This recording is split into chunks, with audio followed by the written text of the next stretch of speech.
Now, the first thing to do is to practice visualization. Now, we say we are practicing, or everybody does practice, visualization with the left brain hemisphere. Now, as you know, and we have said several times, that your brain vibrates like your heart beats. What's your brain per second and your heart per minute? So we're saying that the overall average brain frequency vibration of every human being when awake and active is 20 vibrations per second. Now, the idea would be to first start visualizing at that level, at 20 vibrations per second, where we have learned to function on the average, to practice visualization. But in order to practice visualization, you need to know what that is. And that is, look at something and make an impression with your sense of sight on your brain, and then close your eyes and go over that impression mentally.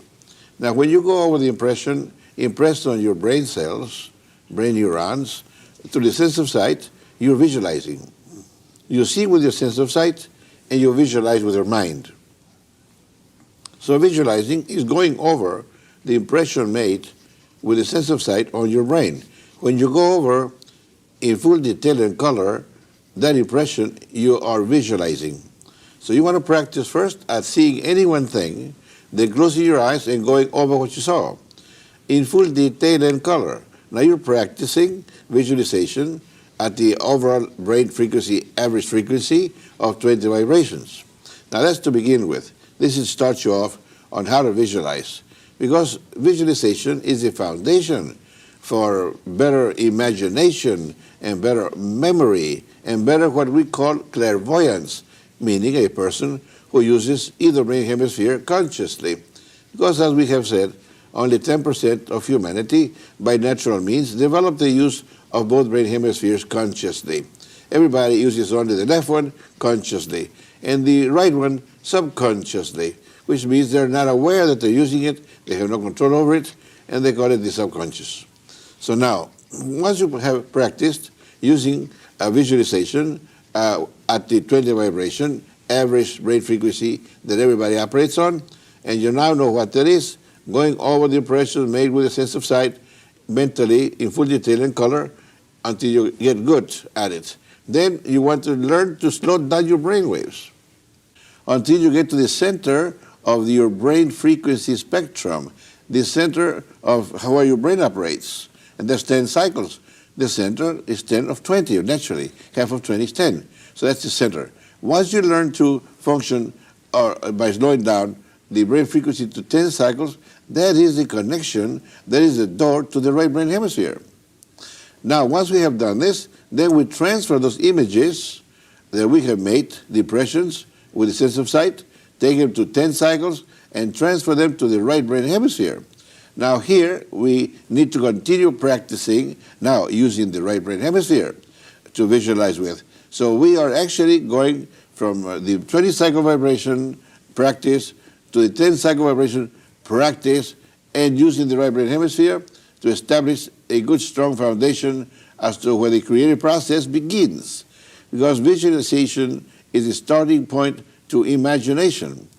What is imagination? To alter what you have visualized. Let's say, for instance, you have visualized a table with 4 legs. Well, mentally, with the right brain hemisphere, you add 2 more legs on it. And mentally, see the picture of a 6-legged table now. If you like that, because it looks better than with 4 legs, then you go ahead and create one. Maybe you've never seen a table with 6 legs. Now you are the creator. You started by using your imagination to create with. This is the creative process. Begin using your imagination. So you modify images, alter them, like a 4-legged table, add 2 more legs to it, or maybe here you create something with your mind. You see, your mind is very creative at this level.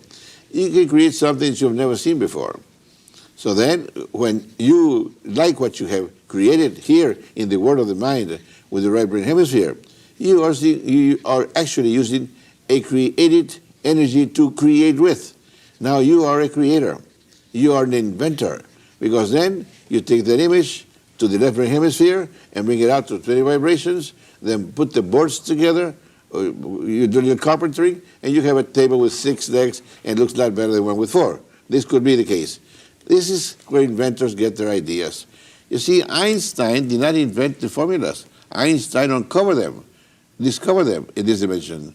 It is believed that all inventions are not really inventions. They are discoveries of maybe something that's going on in other planets or other solar systems or other galaxies more advanced than ours.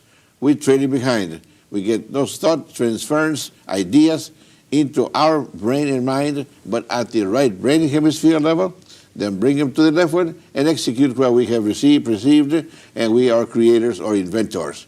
So we start using visualization, enhance that, then take it to the proper dimension of brain activity, transfer it to the right brain hemisphere, continue practicing visualization, then start practicing imagination.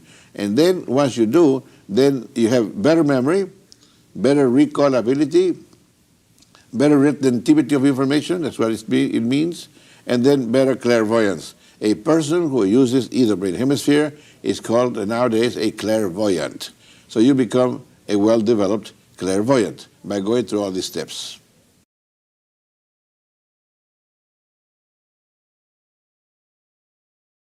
There's many ways of doing it. For instance, we mentioned that once you have learned to slow down the brain frequencies, you can add, for instance, once there, that when you want to get back into that dimension, to bring together the tips of the 3 fingers like this, the thumb and 2 fingers, just like this, one hand or the other hand.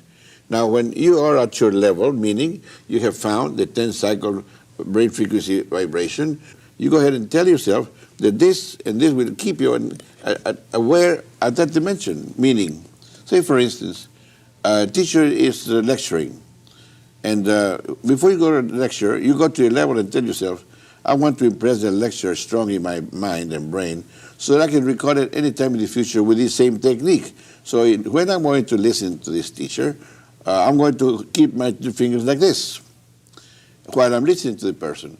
So when I go to the lecture hall, I want to do it like this, and I'm listening to a lecture. I want to be sure that I know the name of the lecturer and the subject matter that I'm listening to. So when I get through listening to this individual, I go back again into my level and repeat it. Whenever I want to recall that information that Mr. So-and-so, Professor so-and-so lectured on this subject, whatever, I can recall it anytime in the future by just doing this again. Now that's the key or clue that you program yourself with. For self-programming, it's called the 3-finger technique for self-programming.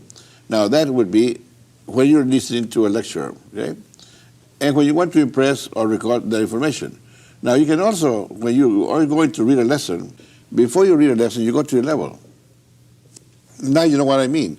By going to a level means the 10-cycle vibration to use the right brain hemisphere. Here we have more brain energy than at any other dimension of the brain. Here the brain is more synchronized, more stable, and more energetic to make strong impressions on neurons for better memory or recall. So then, before you read the lesson, you get to your level and you bring your 2 fingers together and you say, I'm going to count from 1 to 3 and I'm going to open my eyes and I'm going to read this lesson. Go ahead and name the title or subject matter, whatever, lecture name, whatever you're going to listen or read here. If it's going to have a title, mention the title or the name of the lesson. Then you go ahead and read it and you tell yourself, noises will not distract me. In fact, noises will help me to impress information better. So you go ahead and read the lesson. When you get to reading it, at the end of reading it, you go back to your level again and repeat it again. Say, that lesson I have just read. Whenever I need to record that information in the future, all I need to do is to bring my 2 fingers together and remember the title or subject name of the lesson, and the information will come to me as though I have